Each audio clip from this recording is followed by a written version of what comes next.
cas, surtout chez les patients porteurs de cardiopathie congénitale. Nous avons fait 4 chirurgies à cœur ouvert, notamment 2 chirurgies pour fermeture d'un canal interatrial par pachyptologue. Il s'agissait de 2 filles âgées de 5 ans et de 6 ans. Les 2 autres chirurgies à cœur ouvert étaient des remplacements de la valve mitrale par une prothèse mécanique, dont un cas associé à une annuloplastie de la tricuspide. Il s'agissait d'un homme âgé de 29 ans qui avait une insuffisance mitrale sévère d'origine rhumatismale. Il souffrait depuis 8 ans. On lui a fait un remplacement de sa valve mitrale et une annuloplastie de la tricuspide. Et l'autre cas était une patiente âgée de 51 ans qui a été diagnostiquée de façon fortuite pour un raidissement mitral sévère. Elle était venue en consultation pour une dyspnée paroxystique stade 3 qui ne faisait qu'évoluer. Je suis dans le contexte d'hypertension artérielle. L'échographie avait mis en évidence un raidissement mitral sévère. Dans les 3 autres cas de chirurgie à cœur fermé étaient des ligatures persistantes du canal artériel chez un patient âgé de 6 ans qui était de sexe masculin, et les 2 autres cas âgés respectivement de 19 mois et de 8 ans étaient de sexe féminin. Comme complication post-opératoire immédiate, nous avons eu uniquement une apnée complète à fibrillation atriale. C'était chez la patiente qu'on a remplacé sa valve mitrale, un raidissement mitral serré, c'est une complication mineure.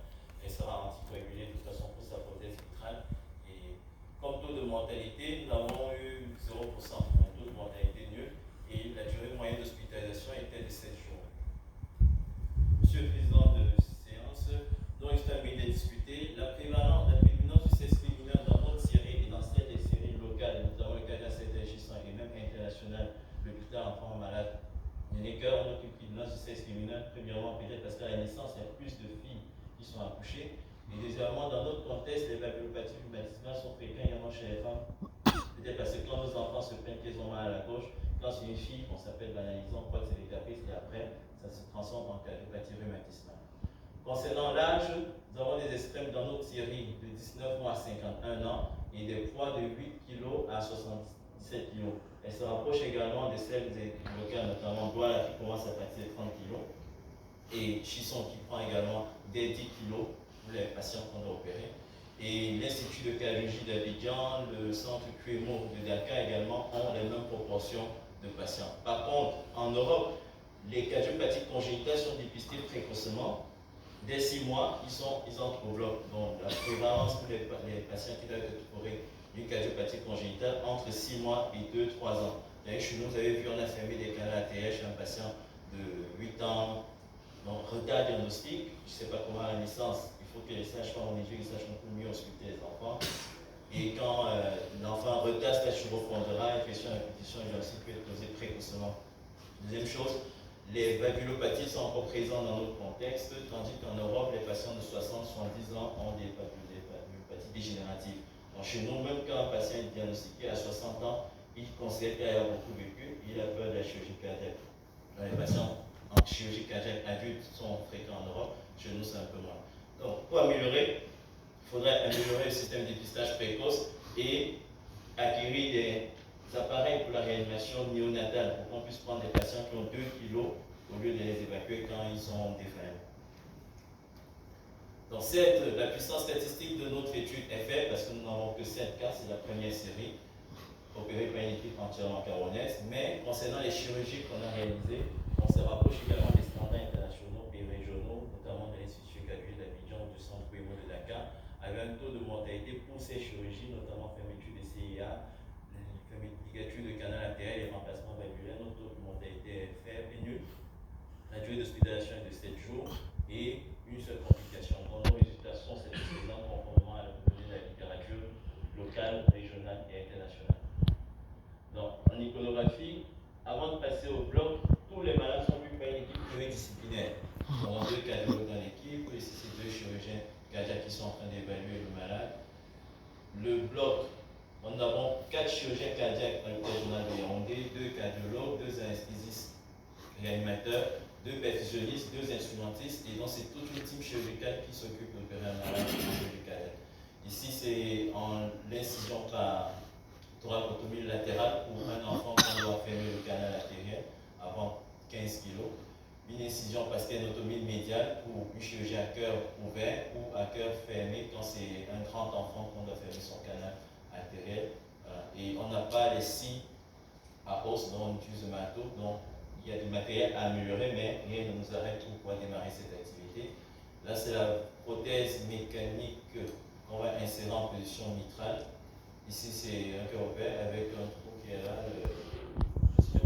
la CIA, le secondo, et un pachyotolo qui va permettre de fermer cette communication interatriale. Là, c'est l'appareil de circulation extracorporelle. Et quand on a fini, on va défibriller avec un défibrillateur de cœur qui reprenne. Et on devra avoir une sonde d'échographie transœsophagène. Maintenant, il y a des sondes pédiatriques et adultes. La sonde adulte est endommagée. La sonde pédiatrique, moins de 30 kg, il faudrait qu'on la commande également. Donc, en attendant, avec la sonde transthoracique, on la passe au chirurgien naturellement avec la stérilisation qui va avec, et on fait une échographie transépicardique. Donc, les sondes transthoraciques sont directement déposées sur le cœur à travers le gant stérile et toute la protection qui va avec. Et on regarde pour être sûr que voilà, soit le canal, la communication interartérielle a été bien fermée. Et, voilà. Et après, voilà, on se fait le suivi post-opératoire. Ça, c'est les 4 premiers malades qui ont été opérés en septembre et 3 autres en novembre. Donc, ici, c'est l'image avant la chirurgie du canal artériel. Et là, après sa chirurgie qui a été fermée, le flux, eh bien, il n'y a plus de flux rétrograde du canal artériel. Ici, c'est la communication interartérielle, vous voyez la lâche, 22 mm, elle ne pouvait pas être fermée par cardiologie interventionnelle qui n'est pas encore disponible sur le et même c'est assez large, on l'a fermé, ça se passe en Doppler couleur. Et donc, ça, c'est le contrôle transépicardique, comme je vous disais, avec le patch autologue qui monte bien avec le Doppler couleur, qu'il n'y a plus de communication interartérielle. Ici, c'est le rétissement mitral serré avec le gradient OG-VG qui était à 13 mm de mercure. Elle a 51 ans. Elle est venue consulter parce qu'elle était soufflée, suprappuyée nocturne et tension en grade 2 et qu'aucun, dans le cas de la cardiopathie hypertensive, donc on a eu un rétissement mitral serré. Et donc après la chirurgie, sa prothèse mécanique en position mitrale et le contrôle qui n'ont pas d'effet parapodétique, le gradient VG à OG est à 5 mm de mercure. Elle a eu une activation post-opératoire. On va la réévaluer dans 1 mois, 3 mois pour voir. C'était la série de novembre.